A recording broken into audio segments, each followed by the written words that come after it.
And now, our feature presentation.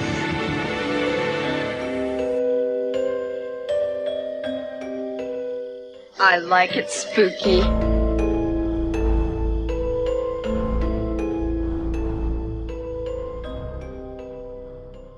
Hey everybody, welcome to this episode of I Like It Spooky Horror Podcast. I'm Brian. I am Clint, and we are plugging in the green rotary phone. We're going to plug it back in, and we're placing a call to Billy in our continued one-eyed look into the cold Canadian madness of Black Christmas. But first, let's get to the news.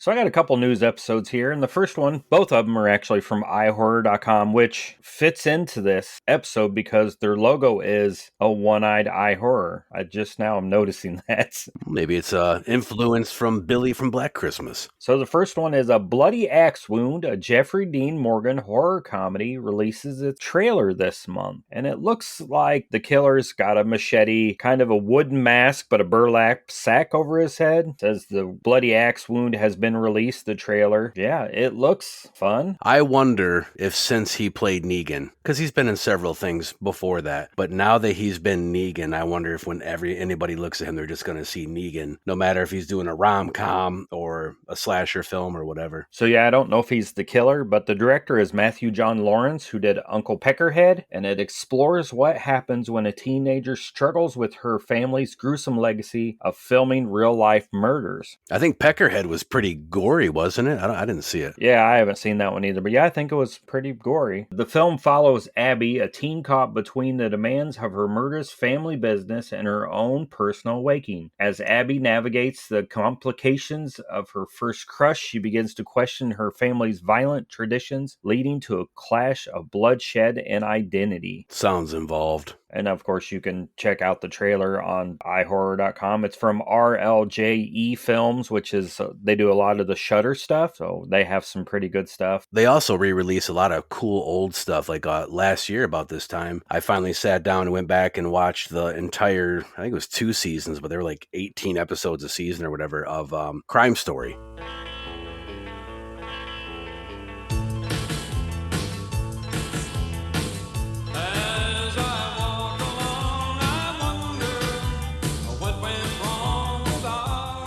And then my other thing from iHorror, this breaking Reanimator news will have you on pins and needles. Ooh. So the picture is just kind of a green silhouette, but it says 40 years of Reanimator, and there's a 40 in there. It says there is a mystery afoot, and iHorror is dying to tell you about it, but we can't, at least not for now. Ignite Films has given us and you an exclusive, tantalizing clue that might prompt your powers of deduction. And it's just that picture. The second you said Reanimator, he'd take my money. I'm in. Let's go. Can I help?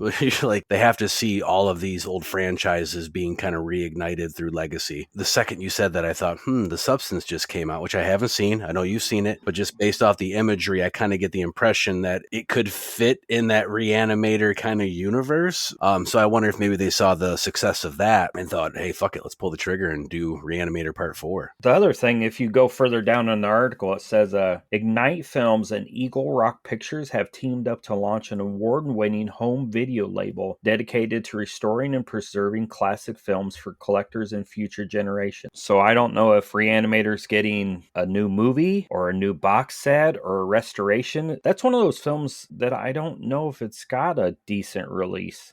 I don't know, because you get more into that world of 4K and Blu-ray and UHD and special steel covers and all that. So I honestly couldn't tell you. I just know that they're awesome movies and they have toys that I have. Give me more. Whether it's a new movie or a new box set, we're going to be spending money. Correct. And that would be a great segue into poor, but I got some news I got to talk about too. And both of them are things that, well, the one might make you poor. Just a quick blurb I saw on bloodydisgusting.com that Cineverse and Bloody Disgusting are excited to announce that Damien Leone's smash holiday slasher, keep that in mind, Terrifier 3 is returning to theaters for a limited run starting Christmas Eve and Christmas Day, and you can get tickets at tickets.terrifier3.com. I figured I wanted to report that now because, it's Terrifier 3 set around Christmas time. This episode comes out December 22nd, so people hearing this have a little time to try to get their tickets. But something I thought was interesting, I never even picked up on this before, but it says Damien Leone's smash holiday slasher Terrifier 3. Now, it got me to thinking. I went down my own rabbit hole, and I was like, it's not really a holiday slasher. Terrifier 3 was built outside of a holiday. This one just happens to take place during Christmas time. Again, I haven't seen the movie,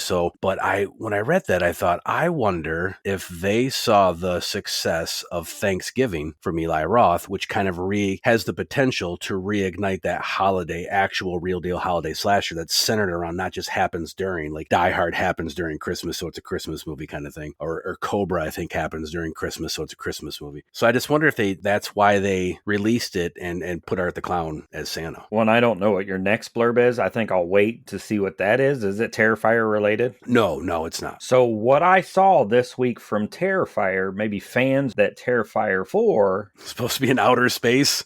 Well, I saw that a long time ago, but since then and this week, I've seen Terrifier 4 with an Easter poster background. Ooh. Some Easter-themed colors or the bunny or eggs. So I wonder if they're hinting at Art becoming a horror-themed holiday slasher. You imagine how far they could go with that? They could do Easter and maybe hit up Arbor Day, some of the lesser-known holidays that don't have the Halloween and the Christmas and the Friday the 13th. It would be cool. So first of all, I hope they don't do that. You know what I mean? I hope they don't. It would be fun and it would be cool, but I hope they don't. But if they do that, I said do. They're 14-year-old boy humor. I can't remember the name of the movie. It was Brian, it was on Shudder. There was 2 of them. It was about a video store and they had a bunch of shorts. Scare Package and Scare Package 2. And I think it was in both of them where they had the one short where it was 4th of July and you kept blowing up the killer and he kept coming back and then you find out it was her brother and all this kind of stuff. But it was a great, fun, kind of laugh, gory look in the face of holiday slashers. And then there really are no 4. There's that Uncle Sam movie, but wouldn't it be cool if Terrifier does that, if they go that route and do so? You keep blowing Art up in different ways and he keeps coming back. Or maybe even do one where it's short of Art getting killed on different holidays, just as like a teaser. I know Stranger Things kind of loosely did this, and they would plan the release with like the one, I think it was episode or season 3, I could be wrong, but it came out around the 4th of July. So of course that season took place during the 4th of July, and the one was Halloween and stuff like that. I haven't seen it, but I just wanted Terrifier 3 to go back to just Art, no nonsense, just charge in the door and fuck you up, Well, my next blurb is quite a departure from everything we just talked about, and that is I learned from Collider.com that Pluto TV, they have or they will, but anyway, they're going to launch a Twilight Zone channel with 24/7 content. We talk about Pluto TV, probably not as much as we should because they always have cool stuff going on. Again, this was kind of timely for the holidays because the Sci-Fi Channel, I don't know if they still do it because I cut the cord a long time ago, but every New Year's Eve and New Year's Day, they did the Twilight Zone marathon. It was just episode after episode. But now you can go to Pluto TV for free and click on the Twilight Zone channel and watch whatever the hell you want to watch. I think Pluto TV even had a Godzilla channel at one time, and they may even still have a Godzilla channel that's 24/7. But that Twilight Zone channel for people like you and I is, I'm going to bed. I want something on TV that I can watch, but I can also fall asleep to. And if you're me, you'd probably watch a couple episodes and fall asleep, but some people are going to stay up all night and watch the damn thing. The Twilight Zone is just comfort to me. It is. It's like last night when I went to bed, I wasn't quite tired enough to fall asleep, but I wasn't awake enough to really stay up and do anything or invest my time into anything. So I popped on Peeping Tom, and I started watching Peeping Tom, and I fell asleep. Or the weekend before, I always do with the original Night of the Living Dead. It is that comfort film. Now, Twilight Zone, for me, I have a habit of I put that on, and I'm like, I'm just going to watch an episode. Like when I want to watch Bob Ross and relax and fall asleep, but I put that on, and then, I'm up till 4 in the morning, like just clicking to the next episode, clicking to the next episode. It brings back fond memories of working on the psychiatric unit up by Chicago. We would listen to Twilight Zone radio every Saturday night on WGN radio. Midnight, I think it was, and it was just relaxing. The cool thing is Pluto TV realizes that it's Christmas time, and so they're offering free Twilight Zones. And I wish there was some more free in the world because I don't mind paying my fair share, but I'm poor.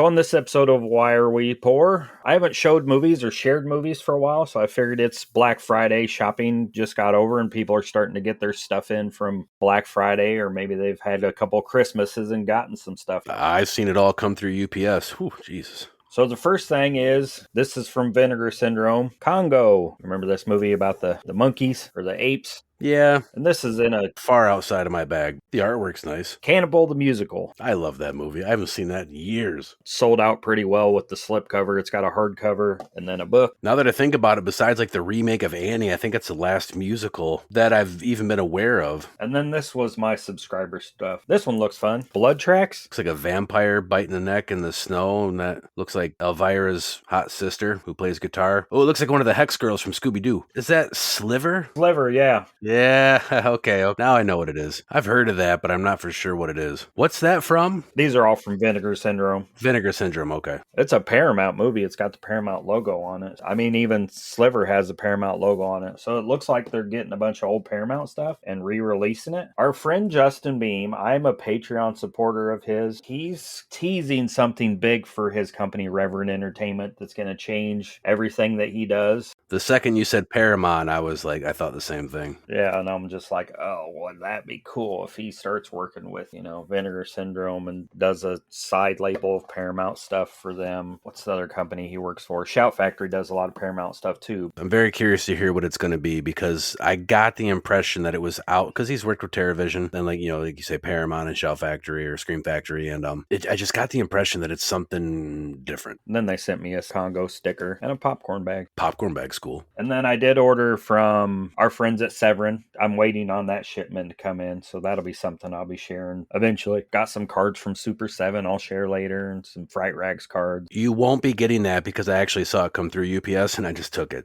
Oh, you're like, oh, here you go. I let you borrow it every once in a while. I'll just report it lost and they'll just resend it. Yeah, see, everybody wins. So what'd you get? Anything cool? Holy shit, it's Christmas time. So I'm just poor because of that. Keep referring to UPS because it is a bigger part of my life this time of year, because it's a bigger part of everybody's life this time of year. So I am very thankful for that job. I kind of joke about it. I've been there 25 plus years. It makes it so I don't have to worry about Christmas, and thankfully so, because it is Christmas time and I am handing out money. But on top of that, I finally invested in a new computer, so I can now record, which I know, pull back the curtain, you guys listen and probably don't care a whole lot, but where I was set up to record before was in the Ink Mirror shop, which is in my basement, and so I'd always have to plan recording times around when the kids want to shower and when the hot water heater is going to go off. Now I'm in this new room, so if I sound different and it's echoey, that's why. Long time coming. It's going to free up a lot of time and make life easier. So, and then lastly, the only reason I'm poor, and this isn't even a big deal, but if you remember the last episode when we covered Black Christmas, when we had Joe the Psychologist on from Horror Fiend TV, I talked about Spooky Pinball putting out the Evil Dead pinball machine. Groovy. 888 of them. I want one. I want one real fucking bad. But I couldn't justify spending the money, at least not right now. With my business out to, Honey in the Hills and psychotherapy, I could make my money back off it over a period of time, but I just couldn't. Long story short, I don't have their name in front of me. That's a terrible thing of me. But there is a pinball company. It's a charity, and they do raffles for pinball related things, a lot of times machines, and then the money that they collect goes towards, and this one was going towards, it was something to do with kids. I should have wrote all this down so it was in front of me. But anyway, I'll make sure to tag them on the I Like a Spooky Horror Podcast Facebook page, so anybody interested, because they have other raffles going on. So I shelled out some money to get an entry into winning the very first Evil Dead pinball machine that Spooky puts together. And I'm excited because as of this recording, 8 o'clock tonight is the live drawing, and I get to see if I win or not. I probably won't because I never win anything. But the cool thing is, well, it was like $130 for an entry, and it goes to a good cause. Which, trust me, it was a good cause. I just can't remember right now exactly what it was. So hopefully I do. That would be so cool. I got a spot cleared out in my basement. Leave it at home for a couple months and then take it out there and make your money back. That's kind of what I thought, in all honesty, is once I do get psychotherapy up and running, then go ahead and take it out there, because I'll be out there all the time anyway. So I'm going to wind up being like Squidward in that episode where they get the skill crane at the Krusty Krab, and I just spend all my money on that. Squidward, do you want to win or not? Yes, I do. Okay, Squidward, put your quarter in. But This is my last quarter. In the machine, Squidward. Well, you're going to need more money because you're going to need cameras and security so that no one takes your Evil Dead pinball machine. You know, it's going to be wrapped and encased in barbed wire. How are people going to play it then? Well, they got to pay me a fee to remove the barbed wire. Shit's expensive. Barbed wire? No, the machine, the barbed wire, the padlocks, the sharks with freaking laser beams on their head that'll be surrounding it. Yeah, that sounds like it's going to be a hefty bill, so we should probably take it to a sponsor.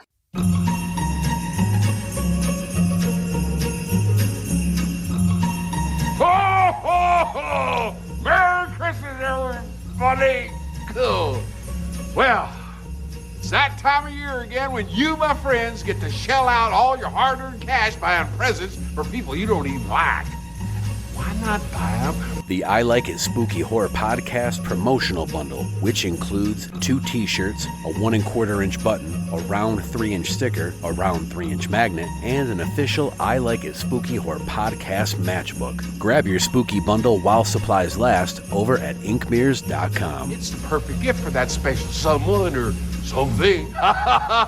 Oh, Merry Christmas, ho, ho, ho. Merry Christmas, ha, ha, ha. Merry Christmas, spend more money. Merry Christmas, right this way. Ha, ha. So now that we've heard from our sponsor, it's time for our short films. 2 for the price of 1. And we're covering the 2001 It's Me, Billy, and then the 2024 It's Me, Billy Chapter 2.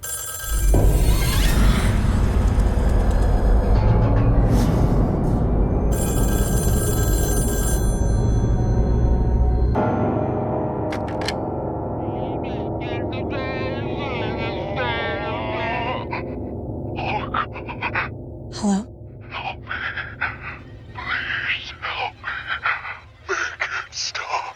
Who the hell is this? It's me, Billy.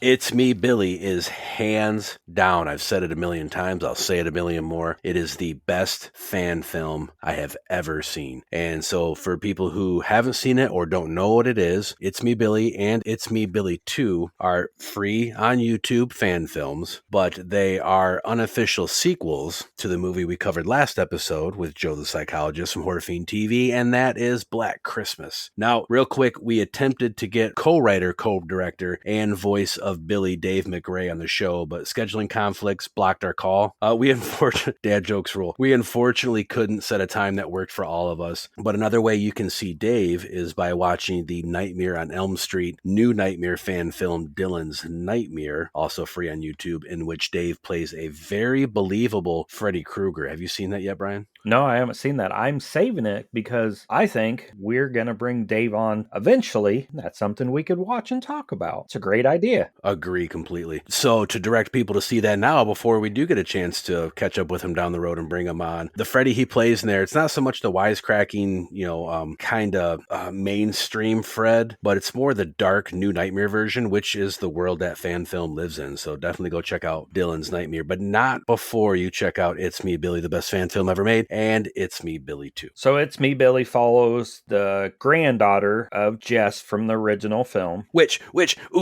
Spoiler alert, that means that Jess did survive. Joe the Psychologist, Jess survived, and the baby did too from Black Christmas. She had a baby who had a baby, and Jess became a writer, an author, and she told the story of what happened that night, and eventually got to the point where it was like the public life was too much. So she moves out into the country, into this beautiful home, but she's missing and presumed dead, or they say she's dead. I mean, they pretty much say she's dead. Yeah, and then it wasn't until part 2 where, and maybe I didn't catch it in part 1 because I was so tied up in the beautiful cinematography and sound design, and it's such a good movie. You do not watch part 1 and feel like you're watching a fan film. But it wasn't until around the part 2 where they alluded to that Jess was now missing because she was presumed dead because there was a car wreck and they couldn't find the body and the car exploded, I think, and so they just presumed her dead. They did not mention it in the first one. I just thought maybe she died of old age. That's why they were going to the house. I don't even know that they said she was missing in the first one. No, they didn't. Yeah, you just got the impression that she had passed away. That was my only issue. This is the one ding I'll say about part one. It was the very beginning. Although I loved the acting, I loved the setup of the story being told between the discussion of the girls, and they, it was well done. But why were they just sitting alongside the road? I thought that was weird. That was the only, and I know it's the dumbest little hiccup, but the movie starts with the three young ladies, one of them being Jess's granddaughter, sitting alongside the road and having this discussion, setting up the story, and then they drive off. We've talked a lot about not ruining this for people, but where do we go from here? There's no way to discuss this film unless we end this right now without ruining it. So I'm going to go over some points, and I am going to give some spoilers away, but I've tried to do it in a way which doesn't give too much away. But there's stuff about this film that if you're not interested, once you hear this stuff, in my opinion, you will be, especially if you're a Black Christmas fan. And if you are interested, pause this episode, go watch It's Me, Billy, Chapter 1 and Chapter 2, and then come back and finish the show. Yeah, we'll wait. In fact, we're going to play Silent Night right now from the original, and we'll just listen to that and have some eggnog. Go ahead.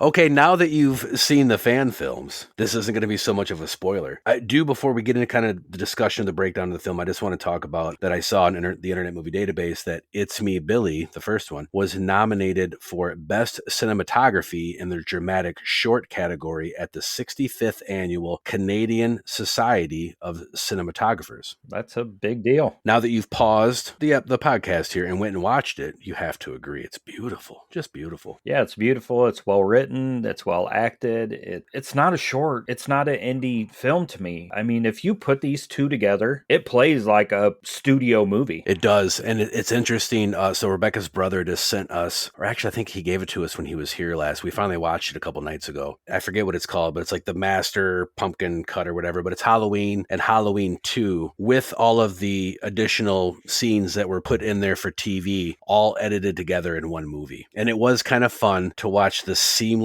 end from one go into part two. And that's how It's Me, Billy and It's Me, Billy 2 plays. It's seamless. 2 picks up right where 1 left off. It's just beautiful. I will say that although It's Me, Billy 1 Chapter 1 is my favorite fan film, I don't feel it played like a fan film. 2 was great as well, but I just feel that 2, it played more like a fan film than the first one. It had the callbacks of of course it was crowdfunded and you had the missing posters on the wall, and there was a lot of dialogue for explanation. So it was a great movie, but it felt more fan filmy to me. Yeah, and I don't know if they had to do that for budget restrictions, to get more funding, because it looks like they poured a ton of money into this film. And maybe they didn't. Maybe they're just that good at doing these things. The ending kind of led it to be more fan filmy to me. I wanted to see more at the end, more of, Billy and more of blood and guts, maybe. I don't know. This did have more blood and guts than Black Christmas, but still it was really reserved. It stayed true to Bob Clark's vision, I think. You're talking about budget. It's Me, Billy Chapter 1 had a $60,000 budget, and It's Me, Billy Chapter 2 had a $140,000 budget. But you're talking about budgetary and the story ending at part 2. If you flip back, go to part 1, I thought they could have ended part 1 with the death reveal of the girl in the back seat. And then you hear and this is where I'm going to get kind of cryptic because I don't want to give too much away, but you hear a woman call out and she's like, Billy, and then you see this death reveal. And the way they did it looked to me like they shot it so they could end it there if maybe the $60,000 budget couldn't take them any farther. And that's what I said when I was watching it. I was like, oh, they should have ended it there. And then they don't, but then they end it in another spot that is a perfect ending to the first one. What's going to be interesting is if this actually gets turned into, I hate saying this stuff about especially really good fan films, if it gets turned into a legitimate sequel, because it is an unofficial sequel because it's a fan film. But the Internet Movie Database says that part 1 was not only a fan film, but that the unofficial sequel also acts as a concept for a feature film. Now, after watching both 1 and 2 together, the story possibly could have been fleshed out a little more, but you do get a complete, satisfying story. They're,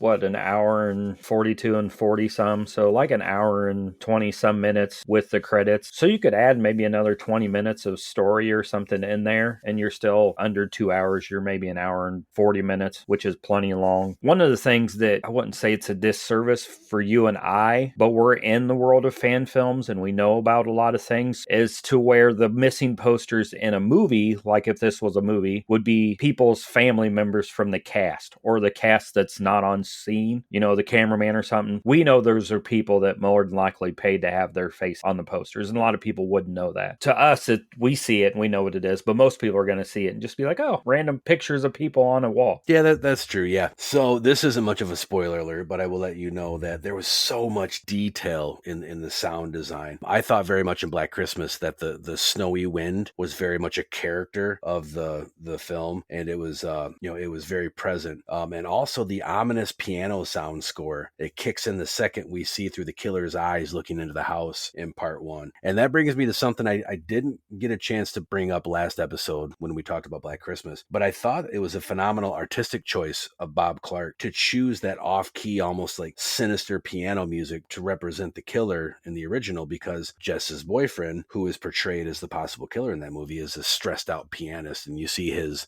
audition for whatever people there at the college, and it's very this frantic piano piece. And I just thought it's cool that same sound, it gets carried over into these fan films. You get more of the story, and you get some of the returning characters that are tied to the original film, but not really tied to the original film. I think they did that well. They brought in characters that are part of that universe and tie them to the people killed in the house, but they're not from the original film. Even the casting of Victoria Merrow as Sam, Jess's granddaughter, such a smart choice. I believed physically that she was Olivia Hussey's granddaughter, and plus she was a great actress. And speaking of smart casting choices, Olivia Hussey was set to reprise her role as Jess Bradford, but unfortunately she had to pull from the project due to health issues, and the filmmakers cast Lisa Kovac, who is more believable, more than believable, not more believable than Olivia, but she was more than believable in the role of Jess. It was a great casting call. Yeah, and if you don't know who the actors and actresses are, you would not know that's not the same person. No, not at all. I mean, there's enough years have gone by that most people don't even know what Olivia Hussey looks like, probably. Oh, well, in fact, I knew when I watched part 2 the other night, I'm like, okay,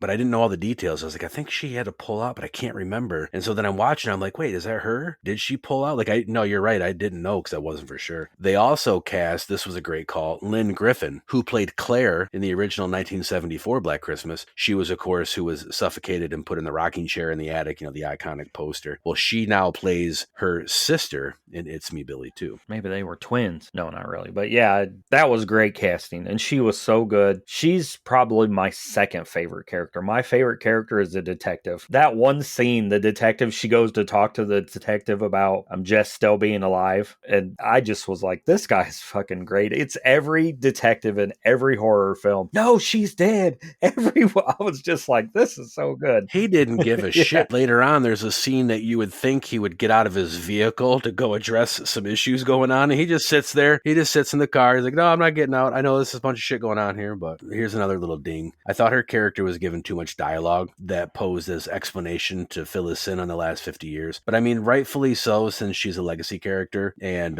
the actual actress from the original. Not to mention, like you just said, her performance was great. I think one of the issues you'd run into if you made this a feature and put it out is there's been, Black Christmas, there's been a couple remakes or redos. So you have to pull that generation back to the original, newer people that are coming in and try to clean up some of this other stuff that's been put out. I mentioned that I thought that part 2 felt more of a fan film than part 1, but there were some standout scenes in part 2, and this is where I'm sort of getting into spoiler territory. So if you didn't listen to Brian's thing earlier to say pause, then we'll give you a chance to pause again. This was such a standout scene in part 2, where you witness Billy's multiple personalities personified at the dining room table. It was such an awesome scene. And something that I thought was cool about that was another thing they carried over from the original that, again, I forgot to bring up while we discussed the original last episode. During Billy's phone calls in the original and even into these fan films, they're so all over the place and manic, and you hear the different voices. Real subtle in the original and in these, they carried it over, is he says, please help me, please make it stop. So it's like there's a real person in there, like aware that this is all insane and just wants help. Well, and again, if we're spoiling it, Billy's a puppet. Billy's told what to do. Maybe. It appears so. He's controlled. When you get into the fan films, there's more explanation, but yeah, it's like he's controlled. But maybe the night of the original Black Christmas, Christmas. He wasn't controlled, and you never really know why any of it happened. You still don't know why, which is great. I don't need to know why. I don't need to know any reason why the original happened. You get more of why this one happened and why they're trying to stop Jess from doing anything that she's doing. There's so many questions still after all of this. Well, and I'm glad that they did that because there was no way not to do this, and I'm not mad about this, but one of the reasons I'm such a fan of Black Christmas is because, like I talked about, it leaves the decisions up to you. Was it her boyfriend? Was it not her boyfriend? Is Billy real? Was she pregnant? Did the babies for all that stuff? It leaves it up to you. Then you get in these fan films, and especially towards the end of part 2, it kind of spells some stuff out and puts some periods on some things for you, which it ruined it for me a little bit because, again, I'm such a fan of the movies because I can make up my own mind, and now that part's gone. But yeah, they did leave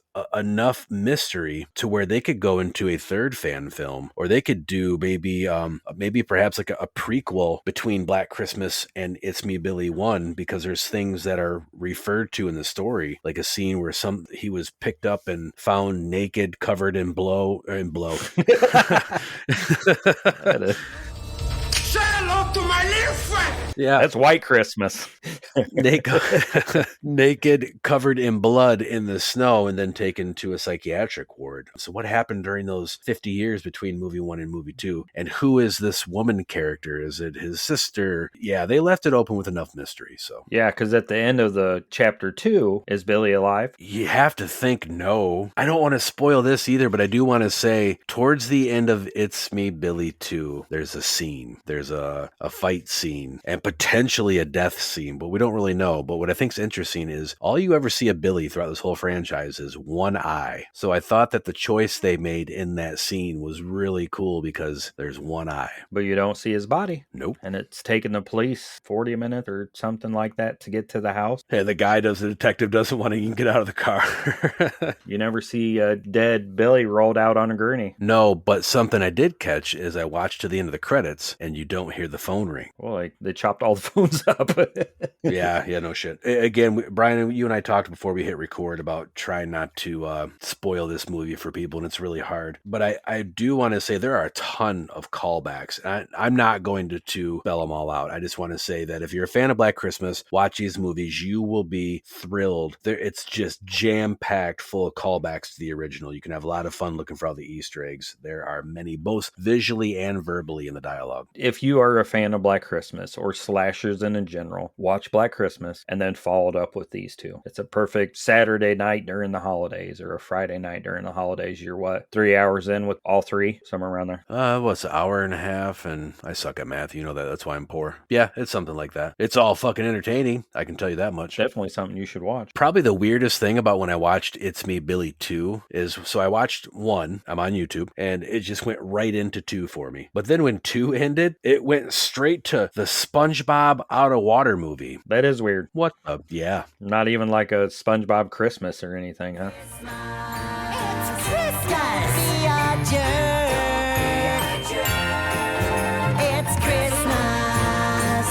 Don't be a jerk. No, I figured it'd at least be Christmas, but it was not. I think the only thing weirder I can think than that is our podcast network. But first, should we rate this? How do we rate these? I mean, I just came up with one rating. Usually we do 2, and I didn't even know what to say. I was like, what can I say that's funny? I guess I'll just go an 8 out of 10 pretty Agnes, because Agnes is pretty. Ooh, there's a clue. Like a wart on the ass. Isn't that what it was? Agnes removed like a wart on Something the ass like or that, something? yeah. That was kind of weird. That was. I decided I was going to do 2 ratings, and in all reality, I didn't even write anything down, so this is very much on the fly. It's Me Billy 1, 10 out of 10. 10 out of 10 callbacks to the original. It was just fucking masterful. And both of them, well shot. Sound design carried over. Dave McRae's voice acting, because he voiced Billy. He didn't physically play Billy. The things that we get to see of an aged Billy, just amazing. There was even a little thing with the sound design where Sam, who is Jess's granddaughter, she regains consciousness in a scene, and you hear the tinnitus, however you pronounce it. Tinnitus. Yeah, thank you. I'm like tits in her ears, and it's very present. So there's a lot of thought and care and love and passion that went into these. And then if I'm going to go It's Me Billy 2, I'm going to go 9 out of 10. And that is only because for me, it just felt a little more fan filmish. But if you put the whole thing together in a package, then what's that come out to? Like 9.879? No, wait, what's the fellatio number? 9.2 2880 or something like that. Yeah, definitely check these out. Before we go to our podcast network, I want to give you a couple recommendations of movies you should watch if you enjoy this one. So the first one is from our friends, and I think we're even in this one at parts. It's a Valentine Bluffs, a fan film from 2003, and it's also free on YouTube. 2003? 2023. I didn't even know you then. I enjoy Valentine Bluffs. It's a continuation of My Bloody Valentine, the story. It adds some more. That one's another one that you're like, could it continue? Did it continue? Is it going to continue? What's going to happen here? And full callbacks to the original, yeah. And then the next one is another fan film, The Fall of Camp Blood. And that one stars our friend Brent Edgett as Jason. I will go on record to say this because I'm not going to dote over everybody. I was not much of a fan of Fall of Camp Blood, but I am a huge fan of Brent's portrayal as Jason in that movie. I thought very few people, especially in the fan film world, have portrayed Jason as true as Brent did. So I think that was amazing. I wasn't a big fan of the movie and the editing and the story. I thought it was kind of clunky and weird. I think there's better Jason fan films. But yeah, Brent was amazing. And then the last one is from 2024, and it's called Milk and Cereal. And that's more of a shot on video, found footage kind of thing. But it's one of the better shorts that I've seen probably ever. They're all free on YouTube. You can go check them all out. If you have a phone or a computer or anything, you can check out all of these films because they're free. Kind of like our podcast network, the PFPN. Yeah, it's free too. You imagine having to pay for it? Fuck, I ain't paying for that shit. Wait, we're on that channel. They should pay for it. Oh, yeah.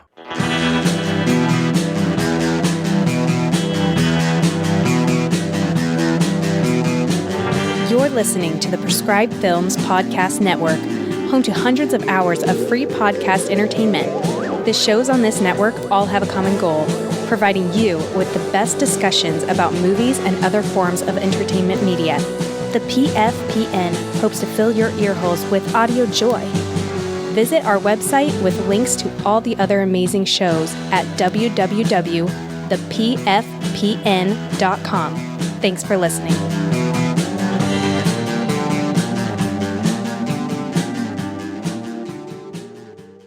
So now that we've heard from our podcast network, it's time for This Day in Horror. And we're covering the dates December 22nd through January 4th, and there is not much. A date which will live in infamy.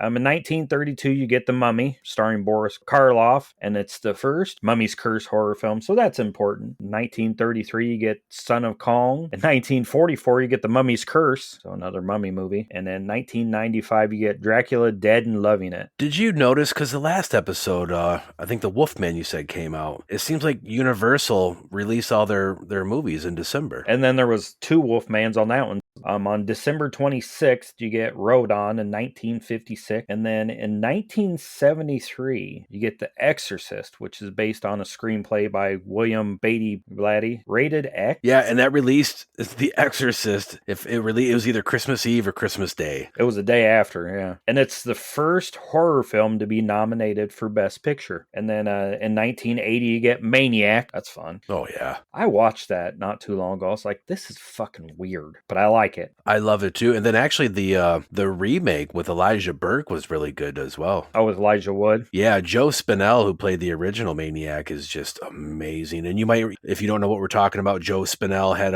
bit parts in the original Rocky. He was the guy who Rocky worked for. He was like the bookie that Rocky would go collect for. He's just kind of in those like early East Coast films. And then on January 4th in 1973, you get Torso. Then you get the 2013 Texas Chainsaw Massacre release. Yeah, I've seen worse. And then in 2019, you get Escape Room. So yeah, outside of The Exorcist, I mean, The Mummy, Rodon, there's a couple things that are all right in there. Torso's fun. There's probably all kinds of shit that gets released around this time of year that you guys would like to cover on the wrong podcast side. Well, we just did a National Lampoon's Christmas Vacation, which was Rod's pick. Oh, well, what? Rod picked something decent? Get the fuck out of here. He picked a Groundhog Day February also, and I was like, this is not even my top 5 Bill Murray movies. And he's like, really? I'll have to listen to that episode to see if you guys talked about the theory that I told you about Groundhog Day, about Ned. Oh, I forgot all about that, damn it. Oh, it was the most important part of the movie. So what do you got going on? Anything? Let me think. I don't know what the fuck's going on.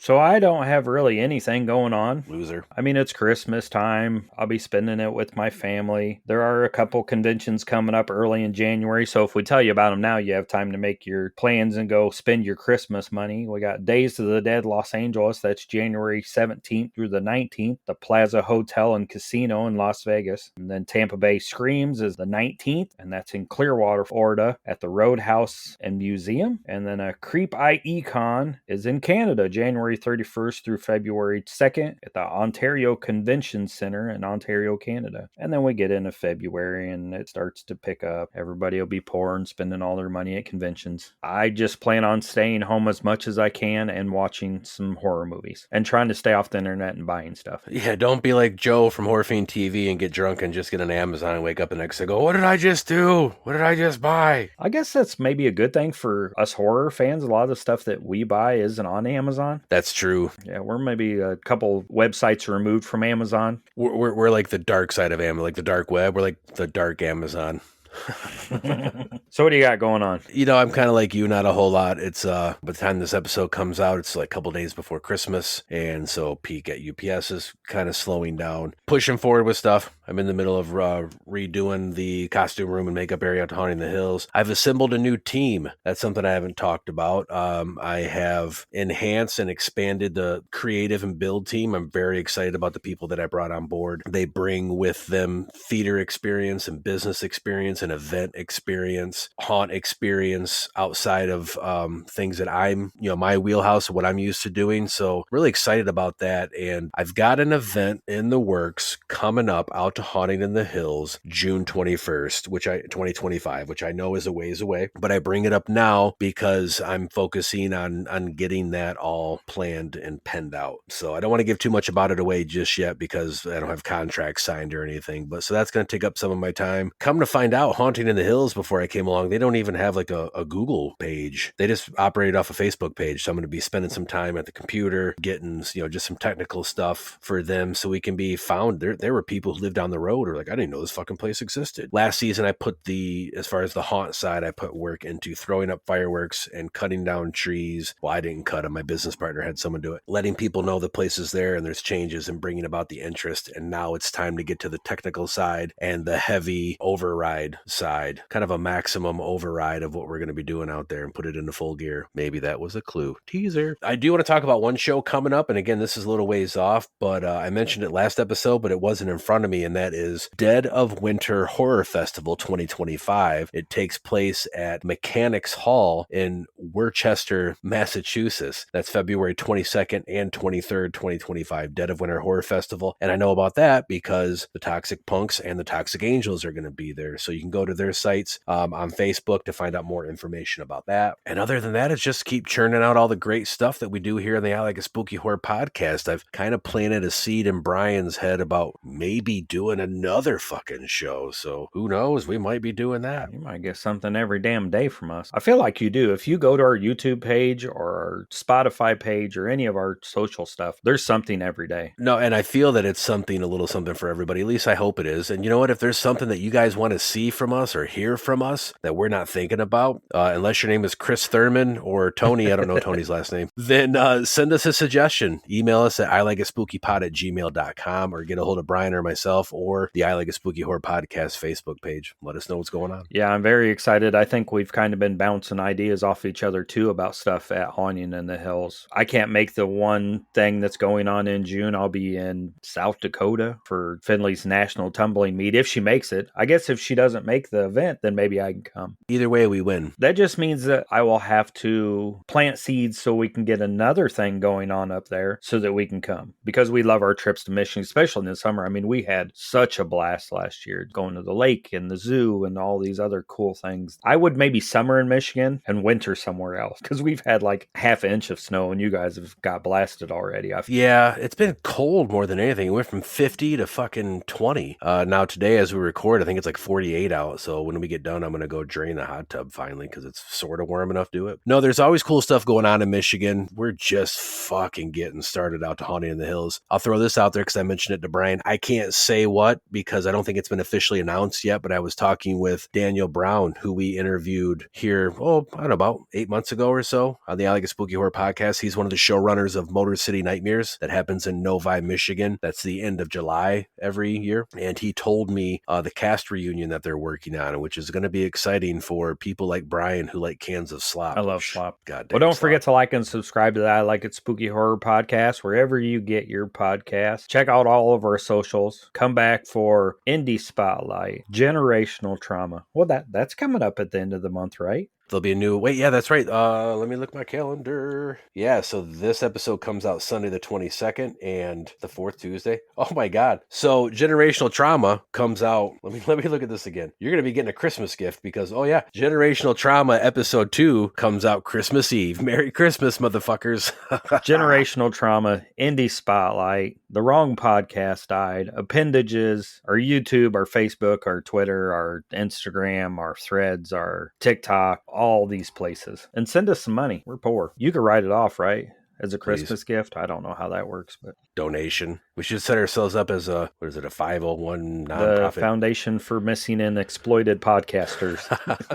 That's us. What do you think this is all about? You think this is a fucking costume? This is a way of life.